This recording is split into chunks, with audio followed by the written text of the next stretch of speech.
វត្តនឹងទំនីរបស់លោកយាយបាបាវ៉ាន់កាបានទូទាយថាពិភពលោកនឹងមានការផ្លាស់ប្ដូរដ៏ធំនៅក្នុងឆ្នាំ2026ខាងមុខនេះលោកយាយបាបាវ៉ាន់កាគឺជាជនជាតិប៊ូហ្គារីលោកយាយបានចាប់ផ្ដើមដឹងថាគាត់មានអំណោយពីធម្មជាតិនេះនៅពេលដែលលោកយាយមានវ័យ12ឆ្នាំពេលនោះមានព្យុះមួយបានគួយគាត់យកទៅទម្លាក់ចោលនៅក្នុងវាលស្រែនៅពេលដែលគាត់ព្យាយាមបើកភ្នែកធូលីបានចូលពេញភ្នែកធ្វើឲ្យគាត់ឈឺចាប់និងចុងក្រោយងងឹតភ្នែកអស់មួយជីវិតជាទារកកើតមិនគ្រប់ខែមានបញ្ហាសុខភាពបាបាវ៉ាន់កាកើតនៅក្នុងគ្រួសារក្រីក្រហើយត្រូវមើលថែប្អូនក្រោយមរណភាពរបស់ម្ដាយនិងម្ដាយចុងហើយក្រោយមកឪពុករបស់លោកយាយក៏ត្រូវបានចាប់ខ្លួនក្រោយចាត់ប្រកាសថាបានចូលរួមចលនាគាំទ្ររដ្ឋាភិបាលប៊ុលហ្គារីក្រោយមកគាត់ចាប់ផ្ដើមដឹងខ្លួនថាគាត់មានវិញ្ញាណពិសេសខុសធម្មតាដូចជាក្នុងការយល់សប្តិឬសំឡេងអាចឆ្លងឆ្លើយជាមួយនឹងសាកសពនិងរុក្ខជាតិអាចមានចក្ខុដែលអាចមើលឃើញព្រឹត្តិការណ៍ដែលនឹងកើតឡើងស្ដែងមនុស្សជាច្រើនភ្លុកទឹកភ្លុកដីទៅផ្ទះរបស់គាត់ដើម្បីឲ្យគាត់ទស្សទាយលោកយាយអាចមើលឃើញខ្សែជីវិតមនុស្សម្នាក់ដូចក្នុងខ្សែភាពយន្តតាំងពីពេលចាប់កំណើតរហូតដល់ថ្ងៃស្លាប់លោកយាយបាបាវ៉ាន់កាស្លាប់នៅថ្ងៃទី11ខែសីហាឆ្នាំ1996កម្មវិធីបុណ្យសពរបស់លោកយាយបាបាវ៉ាន់កាមានអ្នកចូលរួមរំលែកទុក្ខជាច្រើនអ្នកមានធរណរស័ក្តិក៏ចូលរួមជាច្រើនផងដែរឈ្មោះរបស់លោកយាយបាបាវ៉ាន់កានៅតែបន្តឲ្យមានការចង់ដឹងចង់ឃើញដល់ពេលសពថ្ងៃនេះការទូទាយរបស់គ្រូទីដ៏អាថ៌កំបាំងជនជាតិប៊ុលហ្គារីដែលពីការភ្នែករូបនេះបានតាក់ទាញមនុស្សរាប់លាននាក់អស់រយៈពេលជាច្រើនឆ្នាំបើទោះបីជាលោកយាយបានទទួលមរណភាពតាំងតែពីឆ្នាំ1996យ៉ាងណាក៏ដោយជាពិសេសនៅពេលដែលវាហាក់ដូចជាស្របទៅនឹងព្រឹត្តិការណ៍សកលនៅពេលឆ្នាំ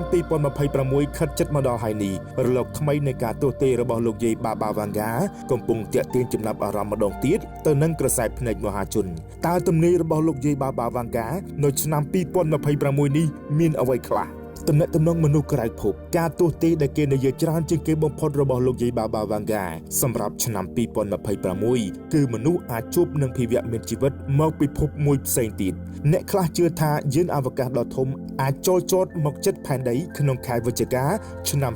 2026ខាងមុខនេះដែលនាំឲ្យមានការចាប់អារម្មណ៍និងការភ័យខ្លាចជាសកលគ្រោះធម្មជាតិលោកយាយបានប្រមានអំពីគ្រោះរញ្ជួយដីធំបន្ទុះភ្នំភ្លើងនិងបញ្ហាអាកាសធាតុខ្លាំងដែលអាចប៉ះពាល់ទៅដល់ផ្ទៃដីប្រហែលជា7ទៅដល់8%នៃភពផែនដីនេះទាំងមូល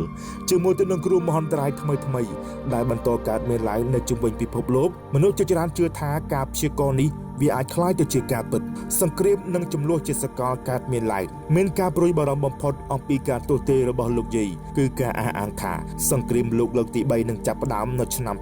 2026នេះដែលបណ្ដាលមកពីភាពតានតឹងការឡើងរវាងប្រទេសមហាអំណាចជាពិសេសគឺរវាងប្រទេសនៅភាគខាងកើតនិងលោកខាងលិចអត្តពលរបស់បញ្ញាសិប្បនិម្មិត AI លោកយាយបានទាយថា AI នឹងមានថាមពលកាន់តែខ្លាំងនៅឆ្នាំ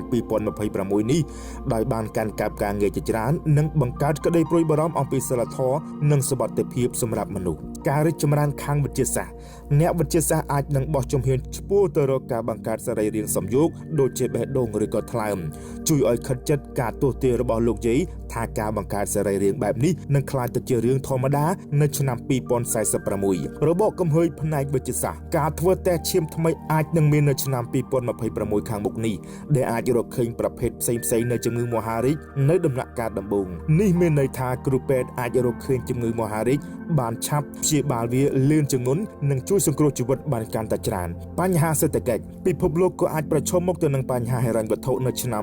2026នេះដោយសារសង្គ្រាមគ្រោះមហន្តរាយធម្មជាតិនិងបញ្ហានយោបាយគូបញ្ជាក់ផងដែរថាបើទោះបីជាមានភស្តុតាងច្បាស់លាស់ថាលោកយាយបាបាវ៉ាន់កាពិតជាបានធ្វើការទស្សន៍ទាយបែបនេះមែនក៏ដោយអ្នកមានជំនឿលើលោកយាយថាឆ្នាំ2026ខាងមុខនេះអាចជាឆ្នាំដែលពោរពេញទៅដោយព្រឹត្តិការណ៍ថ្មីនិងការផ្លាស់ប្ដូរធំសម្រាប់ពិភពលោក